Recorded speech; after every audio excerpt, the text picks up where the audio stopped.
皆様こんにちは。宇治原実です。世界に誇る日本人の心、副題として日本人こそ聖書の民だったというテーマで皆様とご一緒に考えたいと思います。本日は8月21日土曜日、第50回目になります。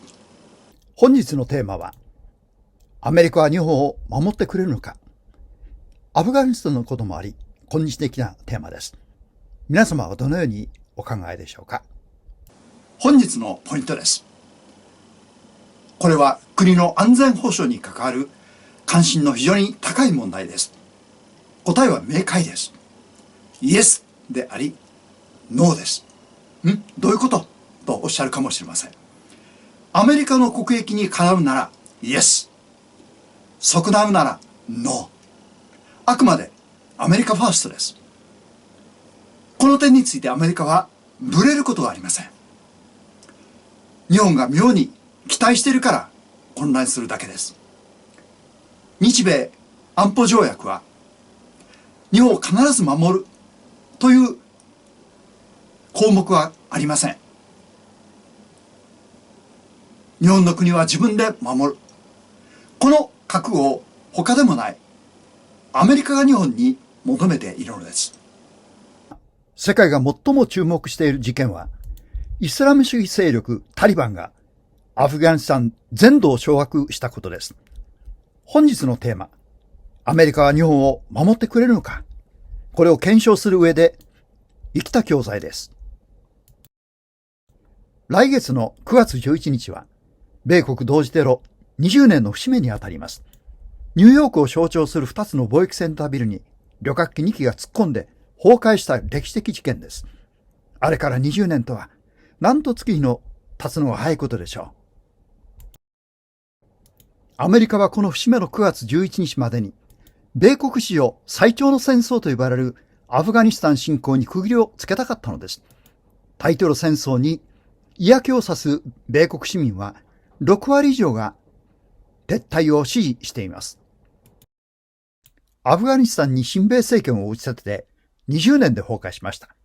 タリバンの電撃的な攻勢の背景に、アフガン駐留の米軍の拙速な撤収があったことは明らかです。アフガン政府軍の士気は低下し、戦わずに敗走する兵士が相次いだのです。あれよあれよという間に地方都市は陥落し、わずか10日間で首都カブールもなすすべもなく制圧されました。空港には国外脱出を図る市民で溢れ、離陸する飛行機にすがって上空から落下する人まで出る始末です。悲惨ですね。アメリカに協力し、残された人たちの恐怖の大きさを思い量るのです。この機内の写真は、アフガン人が劇的に救出された作戦です。アメリカは自国民の救出のために、急遽軍を派遣しましたが、あくまで大使館員をはじめ、自国民の救出が第一です。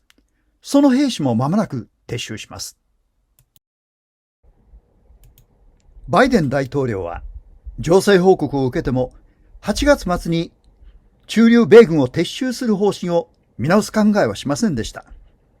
アフガニスタン政府が守ろうとしない国を、アメリカが守る意味がないとまで言いました。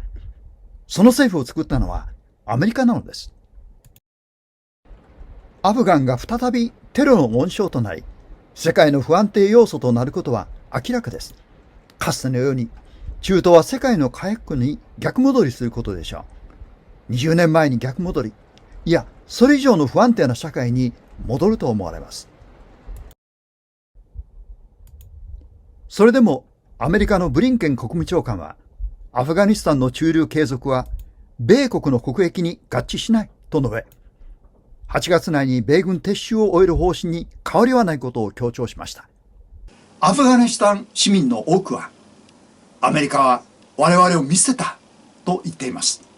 同時に、世界もまたアメリカをそのような目で見ているのです。守るも見捨てるのもアメリカの国益次第というわけです。あまりの自分勝手と言わざるを得ません。これがアメリカファーストです。今こそアメリカの国益とは何か、これを知る絶好の機会だと思います。かつてアメリカは中東諸国に深い関心を持ち、多くの軍隊を注ぎ込んできました。それは中東に石油があり、アメリカはあまりなかったからです。石油の利権と安定供給のため、中東を守りました。しかし今日、アメリカは世界最大の産油国となり、中東への依存度が大きく下がったのです。むしろ中国の脅威が大きくなり、軍事シフトがアジアに移りました。アフガニスタンにこれ以上とどまるメリットがなくなったのです。私はこの記事を見たとき、1975年、ベトナムの首都サイゴンが陥落したとき、混乱の中をアメリカ大使館員がヘリコプターで脱出する光景を思い出しました。ベトナム戦争というかつてない多くの犠牲を出しながらも、東南アジアへの共産主義拡大阻止という目的を達成できなかったベトナム戦争はアメリカの典型的な失策でした。アメリカファーストとは聞こえはいいですが、アメリカを信頼したアフガニスタン国民や南ベトナム国民にとってあまりにも残酷な仕打ちでした。アメリカを支援した南ベトナムの市民が共産国の北ベトナムからどのような仕打ちを受けるかを考えるとき、ヘリコプターを見つめる市民はどんな思いであろうかと察するのです。それを今、アフガニスタンの市民が体験しているのです。これを日本人が経験しないと誰が保証できるでしょうか。これが世界の現実です。自分の国を自分で守ることのできない日本の行く末を今まさに私たちは見せつけられているのではないでしょうか。さて、日本の安全保障に関わる最も重要な日本国憲法に関わるお話です。GHQ が日本に押し付けた日本国憲法の前文には次のように記されています。日本を非武装国家としたい思惑が見え隠れしています。その抜粋です。日本国民は恒久の平和を念願し、人間相互の関係を支配する崇高な理想を深く自覚するのであって、平和を愛する諸国民の公正と真偽に信頼して、我らの安全と生存を保持しようと決意した。我らは平和を維持し、隷従、圧迫と辺境を地上から永久に除去しようと努める国際社会において名誉ある地位を占めたいと思う。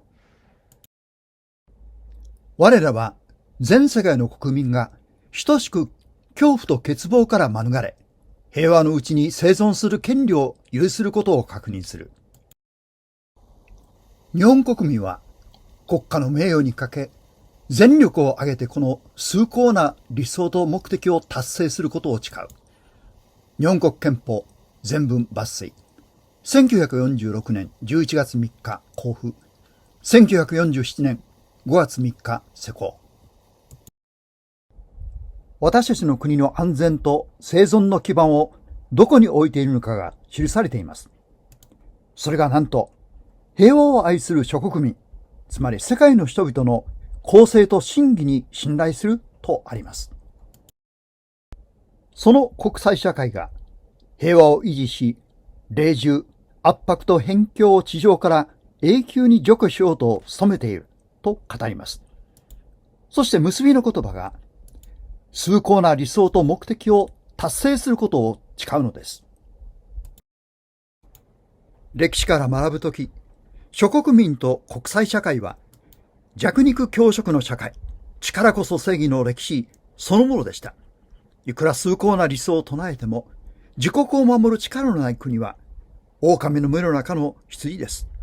アメリカが7日間で作成し、日本に押し付けた憲法は、日本が再びアメリカに歯向かうことのないよう、武力を持たないように仕向けました。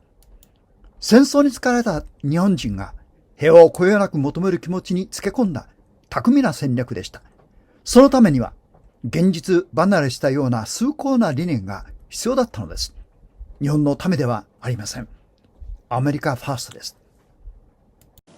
ここで迫害の歴史を通ったイスラエルと日本との置かれている類似性と異なる点をお話しいたします。今から2000年前、ローマがイスラエルという国を属国にしていた時、それはちょうど日本がアメリカの統治下にあった時と同じ状況でした。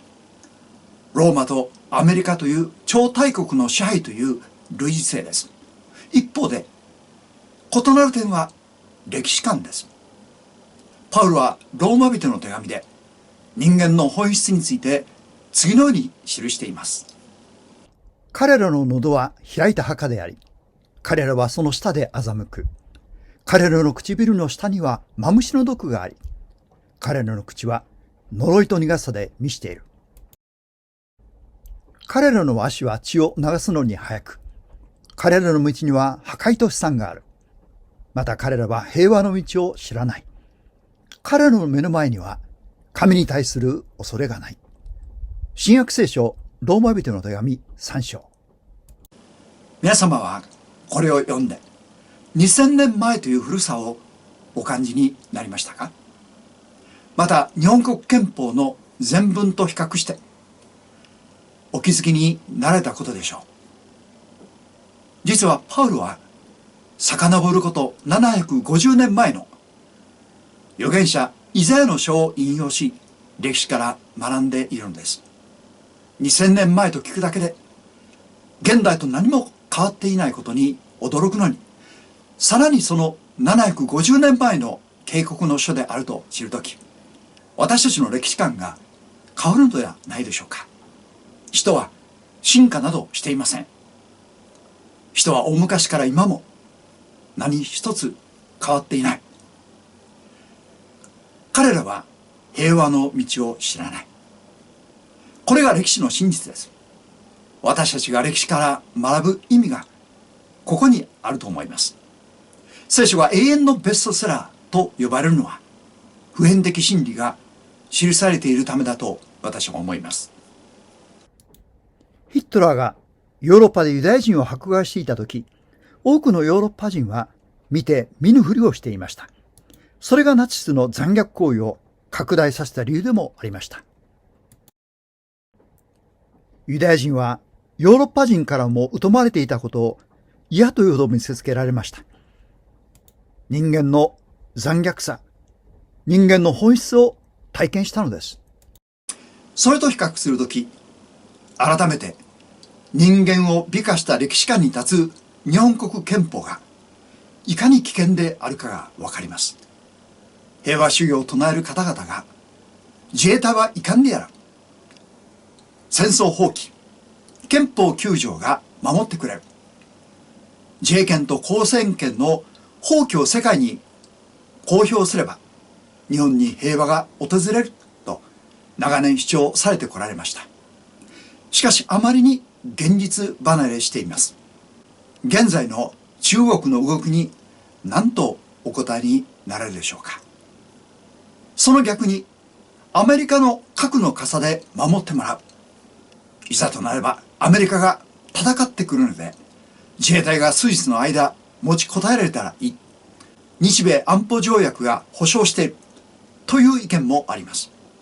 これもまた先ほどお話してきましたアメリカの国益が優先される現実を考えると当てにならないお話です。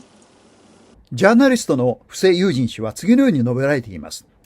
日本は新国だから負けないという戦中の神話がアメリカが守ってくるから大丈夫という戦後の神話に変わった。うまくいったものですね。共に神話なのです。右を向いても左を見ても現実離れしていると皆様はお気づきになられることでしょう。私たちの国の安全がこんな頼りにならない土台の上に据えられている現実に早く目覚めなければなりません。最後に日米安保条約が日本の安全保障についてどのように明記しているかについてお話しさせていただきます。わずか10条しかない条約のうち日本にとって最も重要なものは第5条です。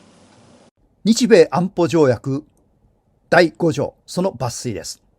各締約国、つまり日本とアメリカは、日本国の施政の下にある領域における、いずれか一方に対する武力攻撃が、自国の平和及び安全を危うくするものであることを認め、自国の憲法上の規定及び手続きに従って、共通の危機に対処するように行動することを宣言する。KSB 瀬戸内海放送山下洋平氏のブログから引用させていただきました。赤文字の箇所です。わざわざ自国の憲法上の規定及び手続きに従ってと明記しているのは、アメリカが無用な戦争に巻き込まれないための防波堤であることがわかります。連邦議会の決議がないと武力行使、つまり戦争を始められないということです。引用は以上です。尖閣の問題が起きたとき、アメリカの議会が動くかは未知数です。ましてや、そのことでアメリカ本土に核攻撃を受けるかもしれないとなると、なおさら議会だけでなく国民の同意も必要となります。自国の憲法上の規定及び手続きに従ってとはこのような意味です。アメリカ人の多くは原爆投下は正しかったと今でも思っています。その理由は真珠湾奇襲攻撃をした日本人が卑屈な国民だからです。この日本を多大な犠牲を払ってまでアメリカ国民が守るとは信じがたいのです。アメリカが攻撃されたとき、日本はアメリカを守るかと問われたら、憲法9条で無理ですと言っているのです。日本はアメリカを守らないけれども、アメリカさんは日本を守ってね。これにアメリカ国民が納得してくれると到底思えません。自分たちの国は自分たちで守るというのが唯一の道だと私は思います。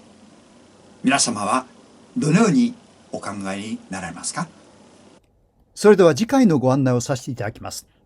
8月28日土曜日です。テーマは、アメリカ国民を感動させた硫黄島109条の手紙です。有名なルーズベルトに与える書です。硫黄島の戦いで玉砕を遂げた109条がルーズベルト大統領に残した手紙です。アメリカの大手新聞に掲載され、大変な感動を全米に引き起こしました。日本人がこんなにも崇高な精神を持っていたことに感動と誇りを覚えます。よろしければチャンネル登録、ご感想いただければ嬉しいです。本日もご視聴いただき誠にありがとうございました。